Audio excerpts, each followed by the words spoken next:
dia. E aí, dormiram bem? Hoje a gente começa com outro módulo, tá? Hoje a gente começa com um módulo, né, referente ao que vai ajudar vocês, né, no trabalho de conclusão de curso. A gente começa com um módulo de metodologia científica, tá? Ontem nós vimos um pouco, né, de didática no ensino superior, dos desafios, né, atuais. Nós vimos também um pouquinho da reforma, das reformas na educação no Brasil, né? E hoje a gente vai entrar com um módulo um pouquinho diferente, né, de metodologia científica. Então já vamos fazer o seguinte, já vamos começar a aula derrubando uma crença, que tal? Né? Aquela crença de que metodologia científica são só normas da BNT, né? De que disciplinas são normas da BNT. Não, tá? Metodologia científica não são só normas da BNT. Isso é uma crença, tá? Então vamos lá. O que seria então, o que é metodologia científica? Se a gente pegar, né, de um lado a ideia, né, do Gil, ou a ideia de Marconi e Lakatos também, nós vamos ver que a metodologia científica ela é uma área da ciência que ela é mais para ajudar e orientar o aluno, né, na questão da elaboração dos seus trabalhos acadêmicos, dos seus trabalhos científicos, na produção de conhecimento e na divulgação de conhecimento. Tá? Então a metodologia científica é para isso, ela vai oferecer recursos, meios, possibilidades, caminhos a fim de produzir conhecimento. Tá?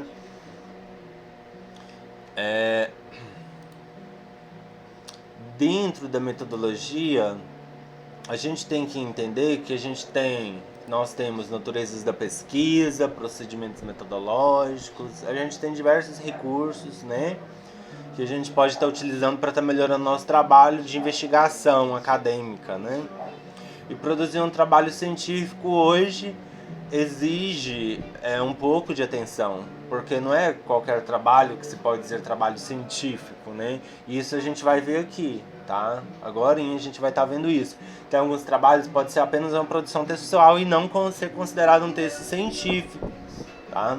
Porque existem tipos diferentes de conhecimento, formas diferentes de conhecimento, tá?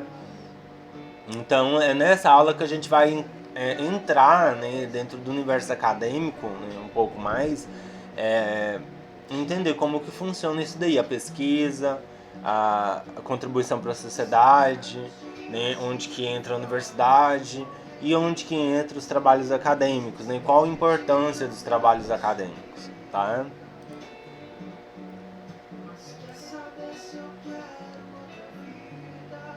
Conceito de metodologia.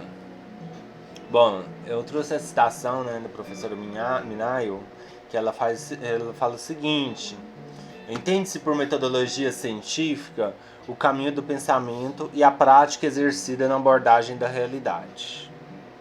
Então, né, o segundo conceito dela por metodologia é o caminho do pensamento, né, e a prática fundada dentro da realidade. O que é isso, então? A metodologia ela vai buscar uma forma, né, meios de trabalhar, né, os pensamentos, mas que sejam pensamentos factuais, né, tá?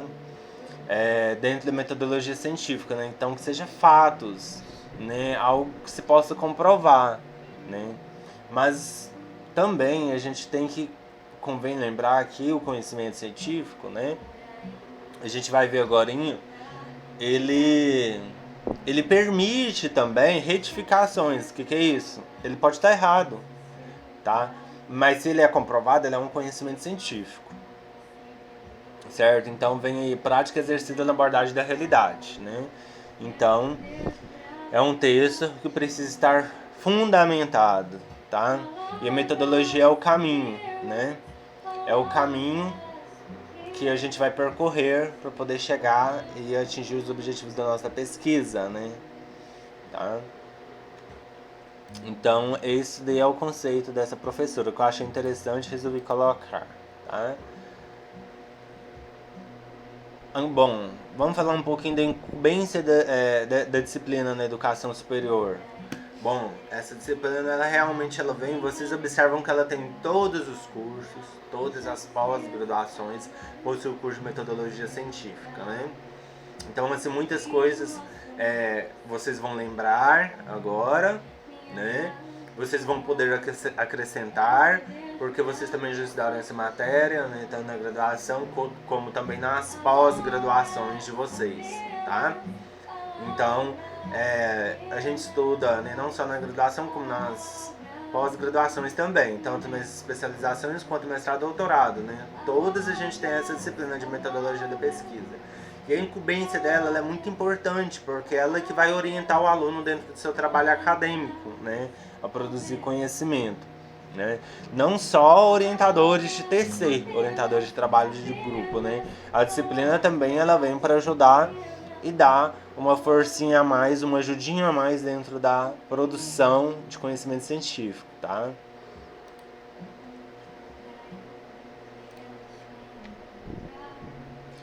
E dentro desse conhecimento, tá? Dentro desse conhecimento, nós temos 4 tipos de conhecimento. Dentro desse conhecimento, não, desculpe. Nós temos 4 tipos de conhecimento. Nós falamos aqui da metodologia científica, né? E, portanto, do conhecimento científico. Mas nós temos outros 3 tipos de conhecimento.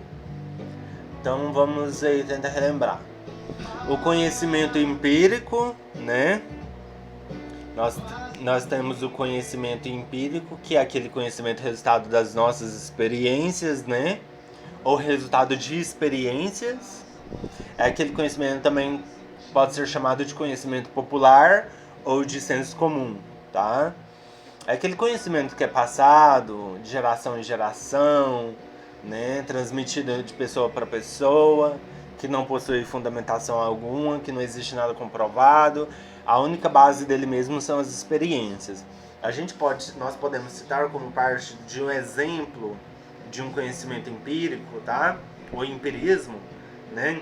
A gente pode citar como parte, por exemplo, algum estudo, né? Suponhamos de alguma erva medicinal que, embora não se tenha nada científico sobre ela, né? Por exemplo, um chá, né? Que você ou sua parente ou sua mãe faz em casa e diz que ele é bom para tal patologia. Tá. Porém, ela mesma diz que não há nada científico que comprove isso, mas devido às experiências, a fulana, beltrana, ciclano ter tomado e ter sido bom, né? Ela sugere que você tome, é igual os remédios para emagrecer, né? Se fulano tomou é bom, aí eles vão te oferecer e dizer para você tomar também que é bom. Então, é muito nisso no senso comum, tá? Só porque o senso comum, ele não tem assim o seu valor científico. Ele tem o seu valor, mas não é científico, entendeu? Não é baseado em fatos reais, não é nada comprovado em si, né? Tem também o conhecimento teológico. Conhecimento teológico, ele é um conhecimento, como que a gente fala, em que tudo que se tem ou se adquire relacionado a esse conhecimento tem que se acreditar que é verdadeiro, porque é teológico, é religioso, tá? Então é igual provérbios, versículos, passagens da Bíblia, né? É tudo ali, todo o conteúdo, acredita-se que seja verdade, porque é um conhecimento irrefutável, tá? O que é isso? Ele não abre muito para discussões, tá? Se é verdadeiro, se é falso, acredita-se que é verdade, tá? Porque ele é baseado na fé, certo? Então, outro conhecimento, tá? É o conhecimento filosófico. Aí convém a gente lembrar demais, né, dos filósofos, né? Descartes, Platão, Aristóteles, né? Bakhtin, entre tantos outros, né? Nas áreas de vocês também eu aposto que tem vários, né, filósofos que formaram ali a base para o conhecimento, né? Que a partir deles foram construindo outros estudos e desses estudos outros que vocês viram aí no percurso de vocês, na vida acadêmica de vocês. Então, com certeza, vocês já passaram por alguns filósofos, mesmo sendo de outra área. Mas eu sou de letras, eu sou de geografia, eu sou de história, né? Sou de biologia, mas todos possuem base filosófica. Por quê? Porque são os filósofos que criam os conceitos, tá? São os filósofos que criam os conceitos, né? E mais, todo esse conhecimento filosófico, tá? Ele vai partir de reflexões, tá? De reflexões que nós, seres humanos, fazemos sobre questões subjetivas, ou seja, externas, né? Sobre questões subjetivas, pode ser subjetivas ao ser humano, subjetivas aos acontecimentos, aos fatos, subjetiva aos fenômenos, tá? Então, são pensamentos, né? Todos nós fazemos, são reflexões que nós fazemos subjetivo. Então, é algo externo, né? É algo que pode ser mais detalhado, mas não é algo que possui uma única, vamos dizer assim, uma única via de fato, uma única certeza, uma única verdade, tá? Conhecimento científico é o que nós estamos falando, né? Que é o que espera-se, né, que seja desenvolvido o trabalho de vocês. Tá. E aí do conhecimento científico, o que acontece? Para ser conhecimento científico, ele tem que estar muito bem fundamentado, tá? Ele tem que estar muito bem fundamentado. Deixa eu só ver um negocinho aqui. Não. Voltei. Não, voltei. Não achei. Então, para ser um conhecimento científico, ele tem que estar muito bem fundamentado. É aí onde vai entrar a leitura, tá? A chave de todo conhecimento, agora, principalmente do conhecimento científico, acredita-se que é só a leitura que vai abrir as portas para a produção de conhecimento científico, tá? Porque é um conhecimento que necessita comprovação, o conhecimento que necessita de fundamentação. Ele não é aleatório, tá? Ele não é extralinguístico, ele não é paradigmático, ele não é casual, ele exige comprovação, certo? E para existir comprovação, ele precisa, né, estar fundamentado, ter uma base. Nós não podemos afirmar nada sem ter outras pessoas, outros estudiosos que dizem a mesma coisa, para poder dar um peso maior na nossa argumentação, tá? E aí ter um valor científico maior, uma comprovação, tá? Então o conhecimento científico entra aí, né? A chave para ele, a chave para a produção acadêmica, a chave para uma pesquisa muito bem elaborada é leitura. Independente do tipo de pesquisa, todas as pesquisas precisam de leitura. E aí convém a gente falar, né, que eu não posso deixar de falar da leitura, porque até mesmo por ser profissional de letras, então a gente não pode deixar de falar da leitura, da relevância dela para o estudo, tá? Porque, olha, vou falar para vocês o que acontece. Vocês mesmos já viram, né? Acredito que a maior parte de vocês são professores na graduação, no colégio, né? Os alunos, né, os estudantes, a maioria eles leem, né? Mas eles costumam ler, a maioria, eu não vou generalizar não, mas a maioria só fazem uma leitura do texto, uma, tá? E acredita ali já deter todas as informações do texto. E é uma visão errônea de estudo, né? A leitura, gente, para assimilação, ela depende de N fatores, tá? Para ter um bom rendimento, ter um bom estudo, né? Entre esses fatores estão ler mais de uma vez, ler, reler, se for preciso reler até entender, tá? Devido ao ambiente, o ambiente pode prejudicar a sua assimilação do conteúdo pela leitura, né? Aí entra muito nos vícios, tá? Entra nos vícios de leituras também. Uma leitura dispersa em que você está lendo, mas a sua mente está em outro lugar, você está preocupado com o cachorro que não alimentou, né? Com o namorado ou a namorada que brigou, ou com a família que viajou, enfim, né? É outro vício, né, de linguagem, tá com o pensamento em outro lugar, né? E tá lendo ali de forma mecânica, de forma técnica, mas não tá entendendo nada. E aí a gente convém até lembrar, né, que alguns estudiosos vão dizer o seguinte para nós, né? O importante não é o tanto que você lê, não é o quanto você lê, né? Mas a qualidade com que você aprende, isso que é o importante, tá? Porque nós podemos ler um livro e não entender parte, mas de repente se você lê 30 páginas, tá? 32 páginas e entende muito bem, já é ótimo, né? A leitura rendeu frutos, você assimilou, você aprendeu, né? É aquilo, quantidade não é qualidade. O estudo, dentro da leitura, nós precisamos mais de qualidade, tá? Então, coube eu ir na questão da leitura, porque a leitura é fundamental e a leitura é a base do conhecimento. E dentro da metodologia, não tem como você realizar um bom trabalho sem a leitura, tá? Nós até falamos de alguns vícios, né? Tem outros vícios de leitura, tem vários vícios de leitura, tá? Mas isso a gente não vai ficar adentrando não, aprofundando não. Existem formas também de pessoas que vão realizar uma pesquisa, né? Utilizarem métodos, né, de leitura. Alguns já vão direto ao ponto, né? Outros fazem uma leitura rápida procurando determinado assunto, né? Então, existem esses métodos aí também de leitura. Porém, e tem outros mais. Porém, eu acredito que uma leitura boa vai ser quando você realmente considera-se satisfatório.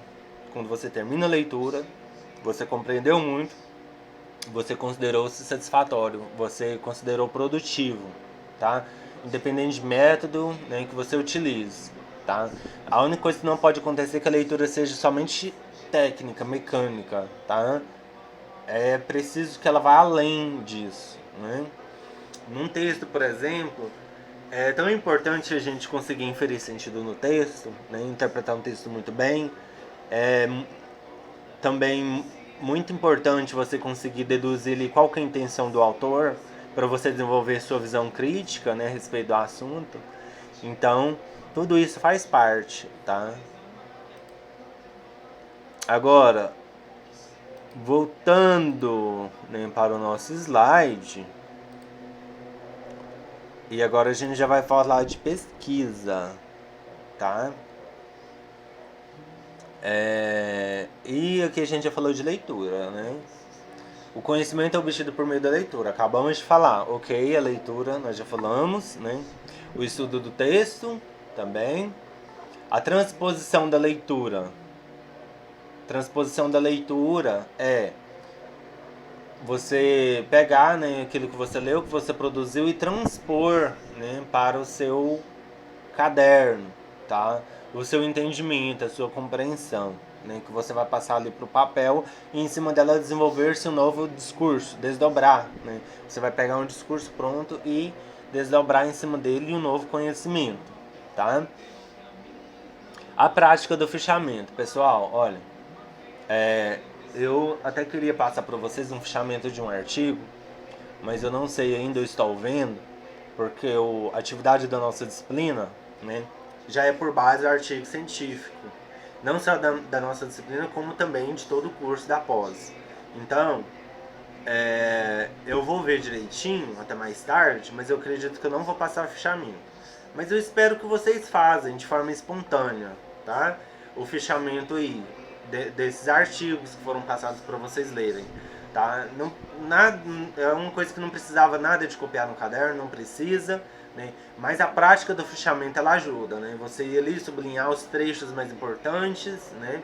Vai ajudar você a assimilar mais. E ajuda para você construir o seu trabalho, né? Construir o seu artigo, construir o seu TCC. Mais do que isso, adquirir conhecimento, tá? Então, o fichamento ajuda muito. Por isso que a maior parte dos professores gostam de pedir fichamento. Eu mesmo gosto muito de pedir fichamento. E quando eu já não peço fichamento, eu já opto por resumo crítico, que exige um pouco mais do aluno, mas ele é bem melhor para desenvolver o pensamento reflexivo do aluno, tá? Então ajuda muito, muito, muito.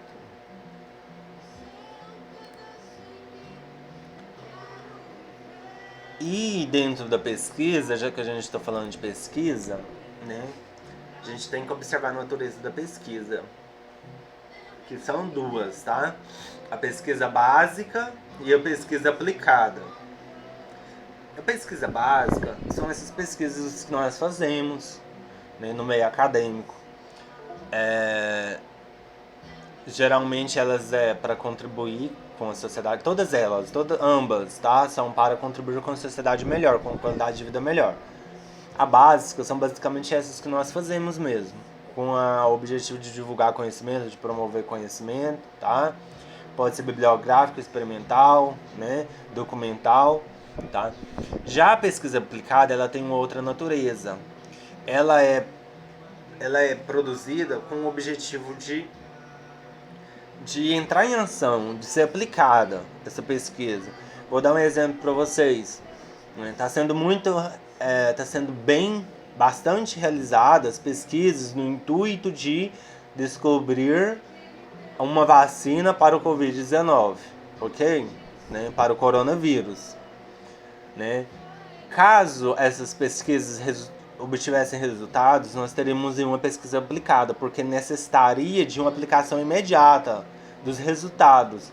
Tá? Enquanto a pesquisa ela necessita de uma aplicabilidade, né, dos resultados rápida, né, ela é uma pesquisa aplicada, certo?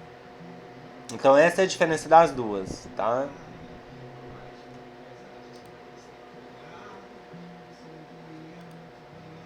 E aí a gente vai entrar nos tipos de pesquisa. Bom, eu vou trabalhar com vocês só as pesquisas, os tipos de pesquisas mais usuais, né, que geralmente quase todos utilizam, né?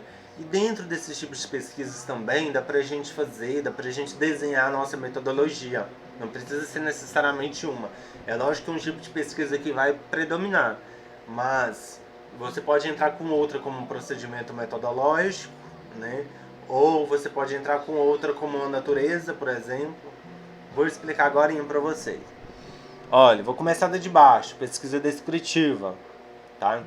Pesquisa descritiva, esse tipo de pesquisa, o objetivo dela é descrever determinado fenômeno, objeto da investigação, tá? Então, por exemplo, vou citar um exemplo. Em uma, vamos dizer assim, em um local onde estão expostas obras de artes, né, que eu esqueci o nome agora, me fugiu o nome da cabeça, em uma ala de arte, por exemplo, possuem quadros, né, e aí as pessoas que vão desenvolver trabalho acadêmico, por exemplo, possuem obras, né, do Pablo Picasso. E aí um acadêmico da área de artes visuais está realizando seu trabalho de monografia, né, em que o objetivo dele é investigar profundamente as características deste pintor, deste artista.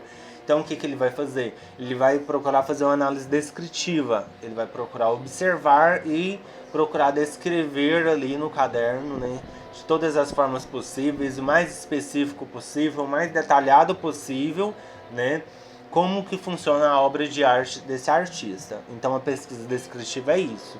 Ela vem de forma detalhada, específica, para descrever como tal fenômeno acontece.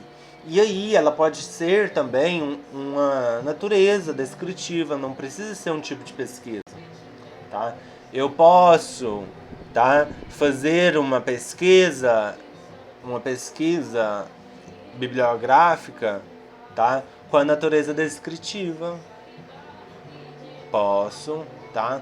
Eu posso fazer uma pesquisa experimental com a natureza descritiva também, tá? Então vai depender de você desenhar toda a sua metodologia, tá? É lógico que não é todas que vão dar certo não, todas que vão combinar não. Para isso você tem que ter fundamentação também, tá?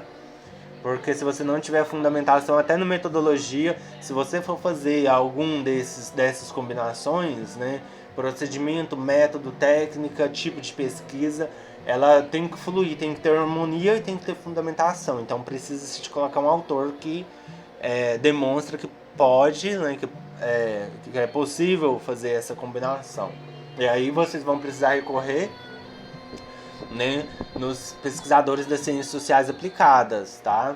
Que são os profissionais, escritores, né, de metodologia científica, né? No caso, Marconi Nakato, Gil, Silva, né?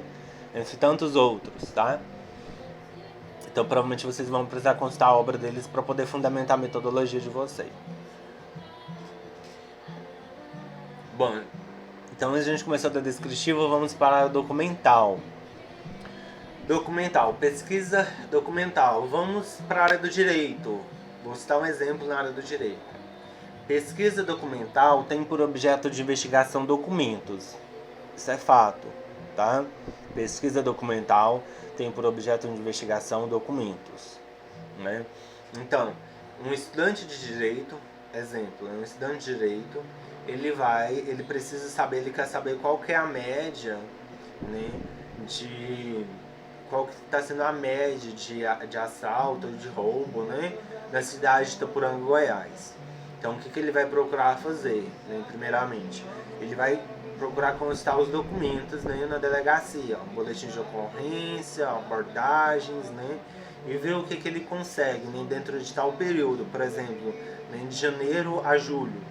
Né? Então ele vai ter que analisar documentos, ele vai ter que fazer uma pesquisa documental. Né? De repente também precisa realizar uma pesquisa em documentos do cartório, é outro exemplo também. Né? Então tudo que tiver por base de objeto de investigação documentos será uma pesquisa documental. E aí, galera, entra também, tá? Entra também a questão das declarações, né? Tem muitas declarações aí que se tornaram documentos, né? Se eu não me engano, declaração de Salamanca, né? Para vocês aí que estão fazendo pós em Libras, né? Mas podem me corrigir depois se não for. Mas tem vários outros tipos de documentos, né? Outras declarações que se tornaram documentos, né? Oficiais, né? Ou documentos históricos, de repente, tá? Então, todas as vezes que vocês tiverem em que o objeto de investigação seja um documento, é uma pesquisa documental, tá? Pesquisa explicativa. Esse tipo de pesquisa ela é muito comum quando você procura entender um fenômeno e explica como ele acontece, tá? Vou citar um exemplo para vocês, na área de meteorologia, para ficar mais fácil, tá? Né? Por exemplo, suponhamos que aconteceu um furacão de escala tal no litoral, né, do Brasil, por exemplo. E aí começam a vir estudiosos que vão tentar descobrir, né, por que aconteceu esse fenômeno natural. Né? Que até então não é um fenômeno científico, é um fenômeno natural. Quando esses estudiosos, esses meteorologistas, né, conseguem descobrir como que aconteceu, o porquê que aconteceu esse fenômeno natural, né, e começam a explicar o porquê que aconteceu esse fenômeno natural, eles estão realizando uma pesquisa explicativa. Né? Ela vem para responder o porquê tal fenômeno acontece. Se responde essa pergunta, né, é uma pesquisa explicativa, tá? E aí não precisa ser só na área de meteorologia, não. Pode ser dentro de uma sala de aula também, tá? O porquê 90% dos alunos não prestam atenção na aula, né? E aí você vai tentar descobrir, né, esse fenômeno, por que ele está acontecendo, e você vai buscar explicar, né? Por isso, né, por aquilo. Então, sempre quando você estiver explicando, você vai estar utilizando tipo de pesquisa explicativa, tá? Estudo de caso, né? Estudo de caso também é muito usado. Porém, ele é um pouquinho mais complexo, porque na verdade não é nem complexo. Ele abre para muitas ferramentas de investigação, tá? Muitas técnicas de investigação no estudo de caso. Questionários, entrevistas, assim, né, filmagens, abre por muitas coisas, gente, notícias, sabe? Então ele é muito diversificado, tá? Só que ele precisa ter muito cuidado, né, para ele ser bem elaborado, né? E um dos defeitos dele, né, que é alguns erros que a maioria comete, é começar o estudo de caso e de repente a pessoa partir para outro contexto, né, onde o fenômeno está acontecendo, né, o fenômeno objeto de investigação, o fenômeno real, né, isto é, partir para outro caso. No estudo de caso, ele vai ser uma pesquisa científica que analisa um fenômeno real, tá? Considerando o contexto em que ele está, né? E as variáveis que estão influenciando ele. Então esse é um estudo de caso, né? Tem que considerar o local que ele está, né? E quais são as variáveis que estão influenciando ele, né? Por exemplo, tem uma aluna que ela tem dificuldade, suponhamos, né? Eu tenho essa aluna, ela tem dificuldade. Porém, quando ela está sozinha, ela aprende muito fácil. Mas quando ela está rodeada de alunos, ela não aprende muito bem, ela não assimila o conteúdo, né? Quais são as variáveis que estão influenciando essa aluna a não aprender? Né? Eu vou procurar investigar isso. Quais são as variáveis? Será o ambiente? Será o tempo? Será o professor? Serão os colegas? Será a timidez? Será, né, a vergonha? Quais são as variáveis? Né? E aí é onde você vai começar a investigar, onde você vai começar a estudar o caso, né, dessa menina que está com dificuldade. Então, assim, o conceito mesmo, né, desse tipo de pesquisa não tem segredo. Se você levar pelo nome, né, de cada tipo de pesquisa, provavelmente você já vai entender um pouco o objetivo de cada pesquisa, né? Porque o próprio nome já faz alusão ao que cada tipo de pesquisa serve, tá? Então, agora pesquisa experimental, né? Como eu disse para vocês, se você for levar ao pé da letra, né, pesquisa experimental, ela tem por base uma experimentação, tá? Mas isso, dentro do conhecimento científico, essa pesquisa tem que ser científica, né? Vou dar um exemplo para vocês, né? Um exemplo é que eu vi em uma charge há um tempo atrás, não lembro de qual autor, em que o autor do desenho, né, da linguagem não verbal, ele coloca 2 bolas de capotão em uma balança, daquelas balanças antigas, né? E de um lado ele coloca uma bola de capotão cheia de ar e de outro ele coloca uma bola de capotão murcha, tá? Então, e aí ele descobre, né? Ele vai descobrir que a que tá murcha pesa mais do que a que tá cheia de ar, e aí ele vai tentar explicar esse fenômeno, né? Quando ele realiza esse experimento, né, e explica ele por meio da ciência, ele está realizando uma pesquisa experimental, tá? Vou dar outro exemplo dentro da educação, né? Vocês estão ouvindo? Eu coloquei músicas MPB de fundo, né? Enquanto as aulas estão andando, nós estamos escutando uma música ambiente de fundo. MPB, eu não sei se dá para vocês ouvirem daí, né? Mas aí um outro exemplo de pesquisa experimental seria, um exemplo, sou professor de letras. Eu resolvo levar letras de músicas MPB para trabalhar em sala de aula com meus alunos. E para ver como se dará a recepção desses alunos por essas letras de músicas, né? Como eles vão lidar com a interpretação dessas letras de músicas, como eles vão analisar determinado objeto que eu quero que eles analisem dentro das letras daquelas músicas. Isto é uma pesquisa experimental, tá? Professor de geografia, de repente, tem alguma música, porque lógico que tem, né? Que fala de alguma região, que fala de desmatamento, que fala de alguma coisa relacionada à natureza, e ele quer levar para o seu aluno para trabalhar o pensamento crítico do aluno. Então ele leva essas letras de músicas e vai ver como se dá a recepção por essas letras de músicas dos alunos, como eles veem a figura, né, e o papel do homem que desmata dentro da letra da música, por exemplo. Então tudo isso são experimentos que a gente leva para a sala de aula, né? Depois nós vamos ter resultados. Então é uma pesquisa experimental. Pesquisa exploratória. Pesquisa exploratória, ela acontece mais quando a gente está buscando uma informação, tá? Então a gente está buscando uma única informação, a gente vai procurar vários, né, objetos, vários itens de estudo, buscando uma única informação ali e fazendo a comparação entre elas, tá?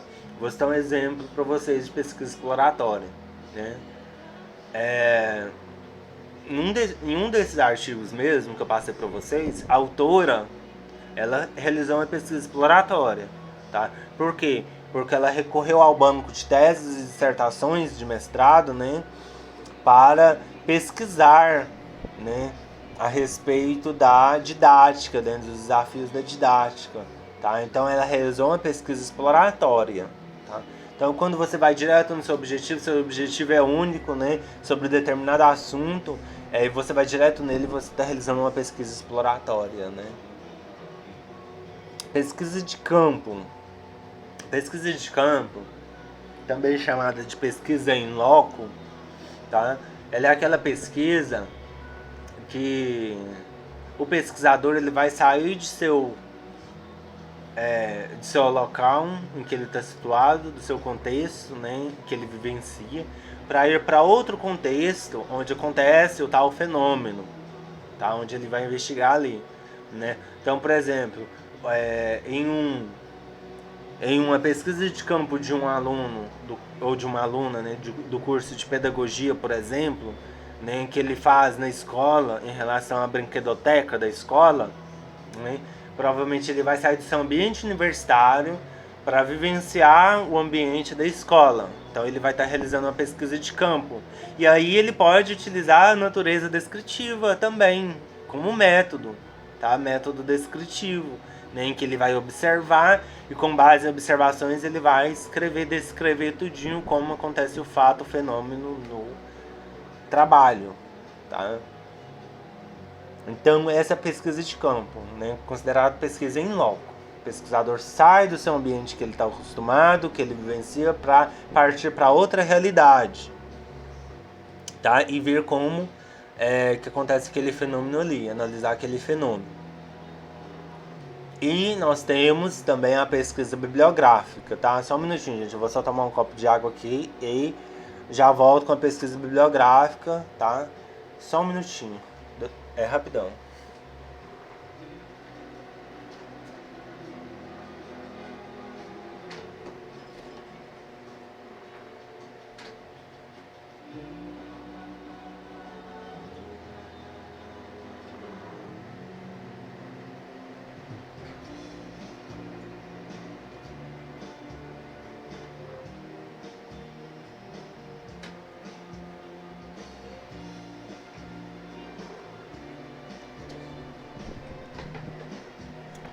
Voltei. Bom, agora nós vamos falar da pesquisa bibliográfica, tá? Pesquisa bibliográfica, ele é mais comum no meio acadêmico, né? E a maioria dos alunos estudantes preferem ela, tá? Porém, se nós formos observarmos, intrinsecamente, todas as outras pesquisas possuem, nem que seja uma parcela mínima, de pesquisa bibliográfica. Porque todo o trabalho você precisa de uma base, é como se fosse uma base, né? Que você monta, né, na sua estrutura. A base, vem o alicerce, tá? Para depois, né, os resultados. Então, todo tipo de pesquisa, você tem ali o referencial teórico, né? E o referencial teórico é uma pesquisa bibliográfica, tá? Pesquisa bibliográfica é toda pesquisa, né, segundo Marconi e Lakatos, é toda pesquisa que você realiza por meio de estudos e leituras em livros, artigos, periódicos científicos, tá? Ou textos, né, resenhas, textos devidamente fundamentados. Então tudo que você tem por base, né, livros, artigos, revistas, periódicos, né, você utiliza na sua pesquisa, você está realizando uma pesquisa bibliográfica, né, vem quase de biblioteca, né, de livro, tá? A origem da palavra, né, bíblia, né? Então, quase tudo que você utiliza esse meio, e hoje em dia a gente tem os e-books, né, também, livros digitais, tá? E os artigos científicos também são publicados por meio digital, porém também são pesquisas bibliográficas, né, que você utiliza para fundamentar suas argumentações. Porque lembrando mais uma vez, quando a gente apresenta um trabalho acadêmico, nós não podemos afirmar nada sem estar devidamente fundamentado. Senão, se você afirmar algo sem estar devidamente fundamentado, você acaba de disseminar um senso comum e não um conhecimento científico, tá? Então, a pesquisa bibliográfica é a base de todo o trabalho, tá?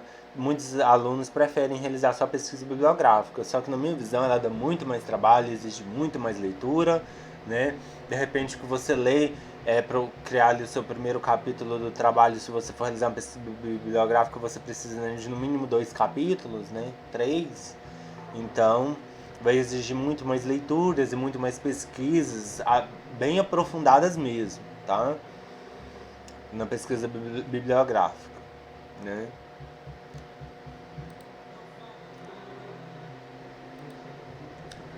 E aí a gente tem também isso tudo dentro da metodologia do nosso trabalho. Nós temos também um método, tá? Método pode ser quantitativo e qualitativo, ou quantitativo ou qualitativo, né? Esse tipo de método ele é o seguinte: ele funciona para análise de dados, tá? Então, se a sua pesquisa é bibliográfica, então ela não vai ter método quantitativo e qualitativo, não. Mas se é uma pesquisa de campo, se é uma pesquisa experimental, né, que você tem um capítulo da análise de dados, provavelmente você vai ter que analisar os dados que você obteve de questionários, de gravações, de transcrições, né, de tantos outros meios. Você tem que analisar esses dados. A forma de como você vai analisar esses dados, né, é que nós podemos chamar de quantitativo ou qualitativo. O método quantitativo, ele é, por exemplo, você está realizando uma pesquisa e você quer saber quantos por cento da turma quantos por cento da turma teve um desempenho bom até o final do ano e quantos por cento teve um desempenho não muito bom, né? E aí você vai utilizar um gráfico, você vai transpor para números, os resultados para números. Quando a gente faz esse tipo de abordagem, a gente está utilizando o método quantitativo, tá? Quando você transpõe os resultados apenas para descrições, apenas para escritas, né? E você começa a escrever, por exemplo, né? Boa parte da sala, né, teve um desempenho bom devido a leituras, né, e etc, etc. Mas você não quantifica esse valor, esse resultado. Esse valor ele é inquantificável. A sua pesquisa, o método utilizado é somente qualitativo. Sempre quando você põe um gráfico, quando você põe uma tabela e você comenta embaixo, explicando essa tabela, explicando esse quadro, você está utilizando o método qualitativo, tá? Natureza qualitativa, né? Sempre quando você transpõe os resultados para números, você está utilizando o método quantitativo, tá? Naquele artigo mesmo, vocês têm lá, a pesquisadora, ela colocou em tabelas quantas dissertações, né? Colocou em tabelas quantas dissertações, quantas teses ela consultou, né? E quantos resultados a respeito de tal assunto ela conseguiu. Então ela quantificou, tá? Por isso que ela utilizou essa abordagem quantitativa também. E lembrando que toda pesquisa quantitativa ela é qualitativa, porque você tem que escrever sobre ela, você tem que explicar os números, né? Você não pode simplesmente jogar um gráfico e deixar solto no seu trabalho acadêmico, ele vai necessitar de uma explicação, tá? Então, esse todo trabalho ele é qualitativo também, tá? Mas nem todo trabalho é quantitativo, porque você pode simplesmente analisar, realizar sua pesquisa sem quantificar os resultados, não é? Dependendo do que você procura, do que você investiga e de acordo com seus objetivos, você não precisa quantificar os resultados, tá? Pode acontecer de você realizar uma pesquisa, né, qualitativo, né, quantitativa também.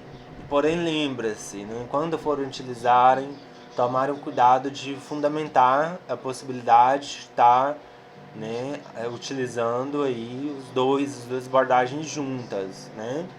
Principalmente é quando você vai quantificar, mas não vai deixar ali tão visível, né? Não vai deixar ali tão, vamos dizer assim, tão exposto no seu trabalho, né? Em que os números estarão ali escritos de forma, vamos dizer assim, subjetiva, né? Não em forma de numeral, né? De algarismos, tá?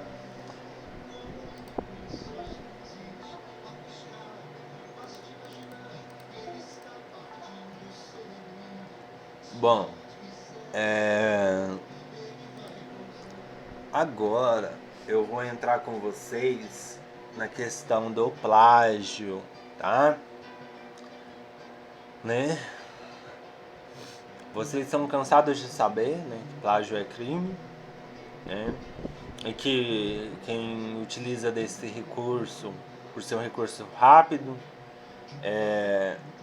um jeitinho brasileiro meio, né, grotesco de fazer as coisas, a pessoa tá até previsto no Código Penal, tá? De 2 meses até 5 anos, de 2 meses a 2 anos, né? E até de 2 anos a 5 anos, né? De detenção, tá?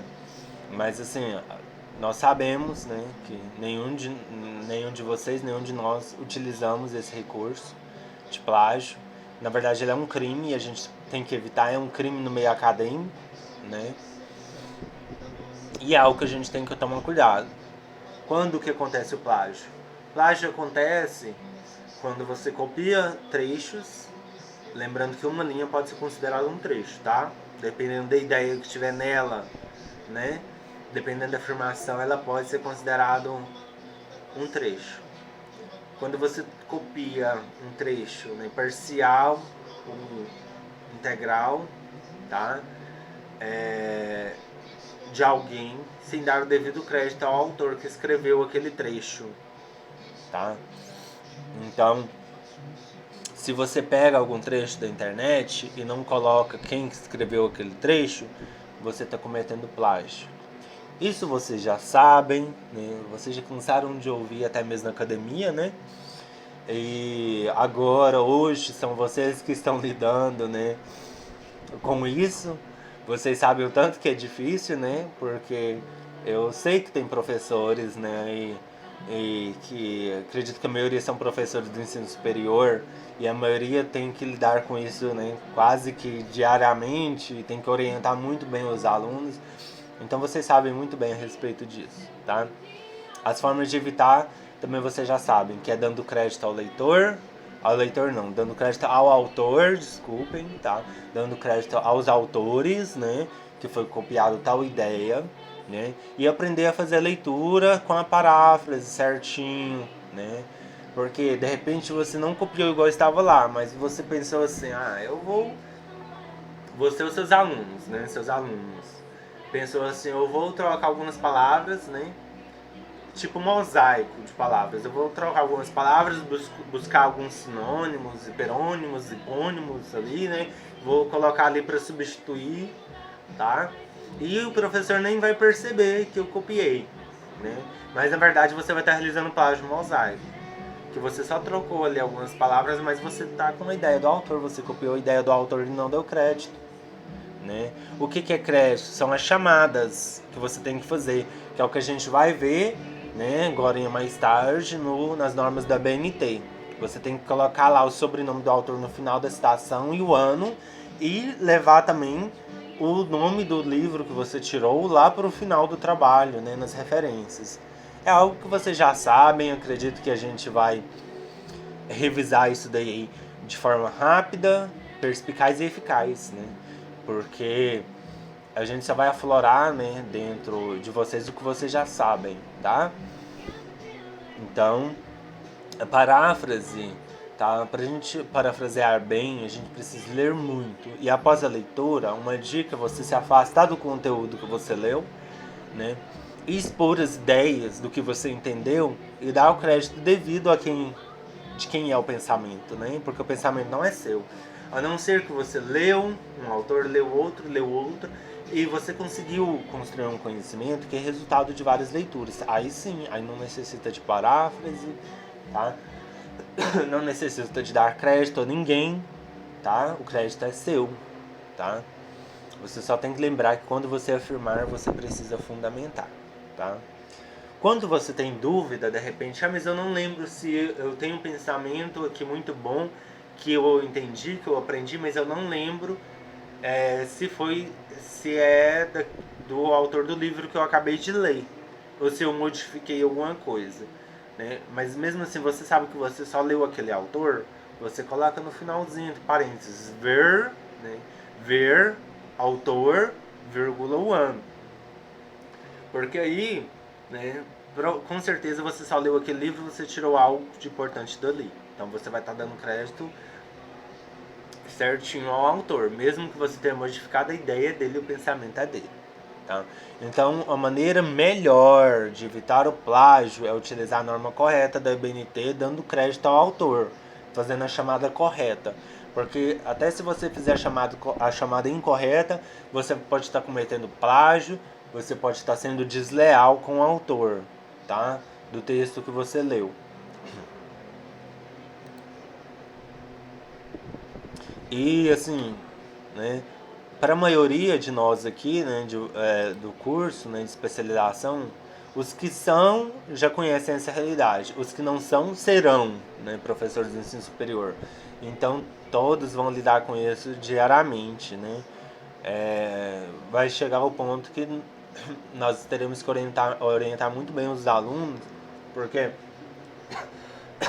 como diz aquele ditado, né, preguiça é o mal do século, e às vezes por uma preguiça de ler, uma preguiça de pesquisar, os acadêmicos acabam optando por esse meio mais rápido e fácil, né? Porém que a gente tem que alertar, orientar que se trata de um crime, tá?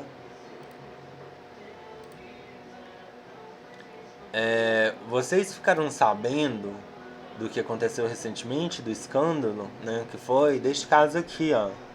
Deixa eu colocar para vocês verem. É do novo ministro da Educação, né? Gerou uma repercussão imensa, tá? Porque assim, no meio acadêmico, na graduação, né? Isso é muito comum. Aí assim, a gente deve orientar os alunos, dar um tempo para eles corrigirem, porque de repente também a maioria às vezes plagia não porque querem, de repente porque não sabem, né, escrever e evitar da forma correta o plágio, tá? Então a gente tem que ensinar primeiro como fazer para depois poder cobrar, né? Primeiro a gente orienta, né? Para depois dizer para o aluno, olha, você errou, né? Você plagiou, tá? Então não posso avaliar. Realmente você não pode avaliar um trabalho de plágio, porque se você avalia, você é coincidente, né? Você como que fala? Conivente, tá? Você é conivente, essa que é a palavra, desculpem. Você é conivente com essa situação.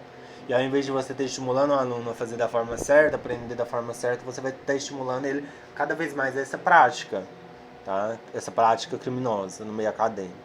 Então, olha, isso daí foi um escândalo, né? Surgiu em diversos sites de notícia, né? Que o novo ministro da Educação, ele foi acusado de plágio, né? Em dissertação de mestrado, né? Então saiu em vários sites de notícias, né, na televisão, tá? Então, como se diz, foi um escândalo, uma vergonha, né? Muito grande, provavelmente, para ele, né, como ministro da Educação, tá? Porém, eu não sei o que aconteceu, né? O que levou, quem o acusou, isso daí eu não sei dessas informações. Estou apenas mostrando para vocês uma notícia, né? De uma pessoa que, de repente, ele nem seja culpado, mas acabou se envolvendo, né? E ganhando a repercussão geral aí da mídia por causa do plágio, né? Então é algo que a gente tem que tomar bastante cuidado.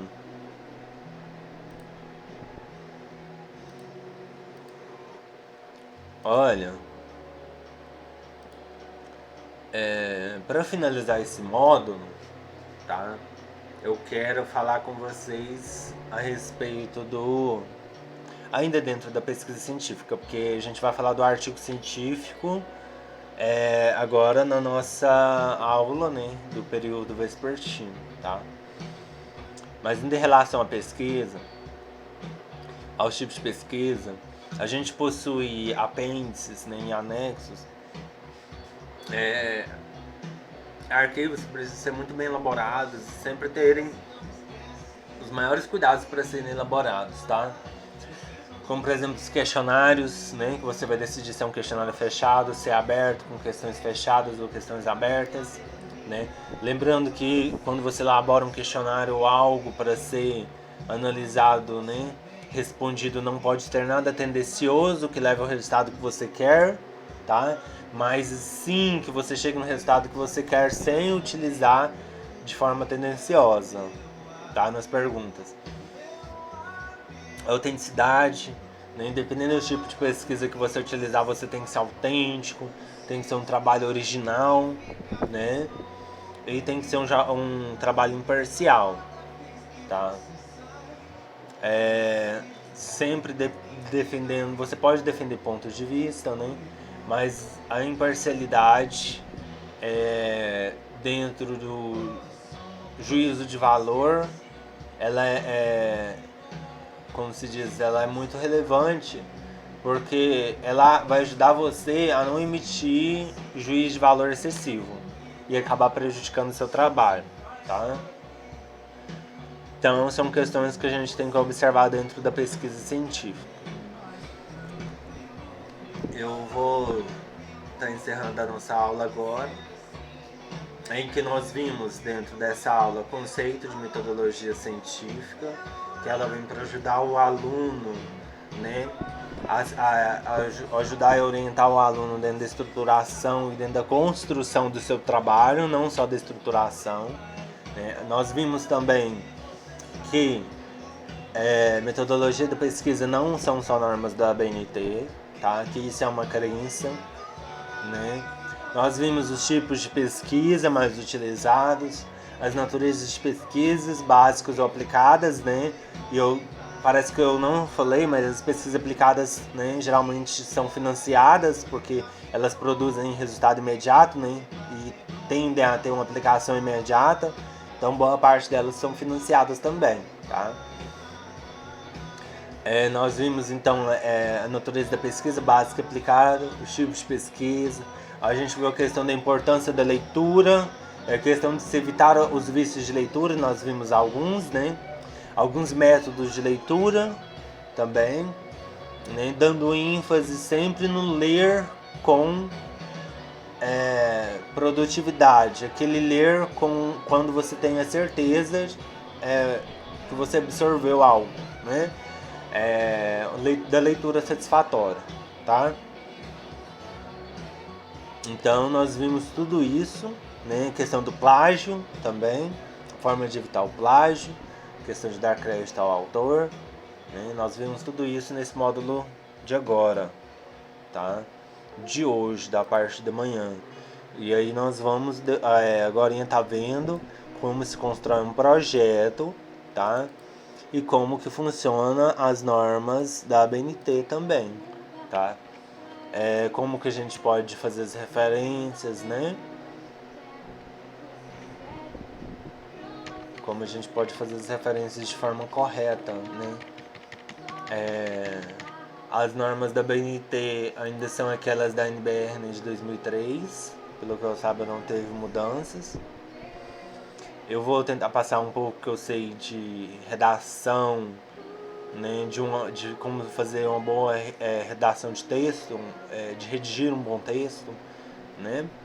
Vou estar passando para vocês também quando a gente entrar no assunto da construção do artigo científico. Então a gente tem ainda, né?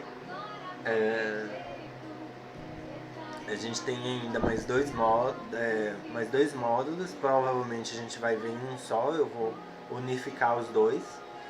Provavelmente a gente vai ver artigo científico junto com as normas da BNT já, tá? Para ficar mais fácil. E vocês que já têm mais prática em escrever artigo científico, né? Porque eu sei que também tem professores, educadores, né, neste grupo que possuem artigos científicos publicados. Se tiver algum colega seu, né, que tiver mais dificuldade também, ajude-o, tá? Nunca é demais compartilhar conhecimento. Então, que puder ajudar, dar alguma dica, né? Para ajudar o seu colega também a produzir um bom trabalho e quem sabe até publicar, né? Porque a gente ganha muito com a publicação de artigos científicos, principalmente vocês aí que estão querendo seguir, né, pro mestrado, pro doutorado, né, pro pós-doutorado, né, precisam de artigos científicos publicados. Então vale a pena caprichar, vale a pena investir em conhecimento, né? Vocês ganham, a educação ganha, porque eu sei que a maioria aí é da área da educação, né? E a sociedade como um todo ganha também, tá? A contribuição é para a melhoria de vida de todo mundo da pesquisa. Então, até mais, até o próximo vídeo. Tem o meu contato, né? Inclusive meu contato é errado, gente. Vou corrigir, tá? Tem o meu WhatsApp. O meu e-mail aqui que tá errado, ó, é keltonpedro@gmail.com, tá? E pode mandar mensagem no WhatsApp também, qualquer dúvida, né? Eu sei que alguns vão assistir o vídeo depois, né? Mas assim, assistindo já manda o feedback pra mim, tá? Obrigado e tenham todos um bom dia, né? E nós vamos continuar nossa aula no próximo vídeo.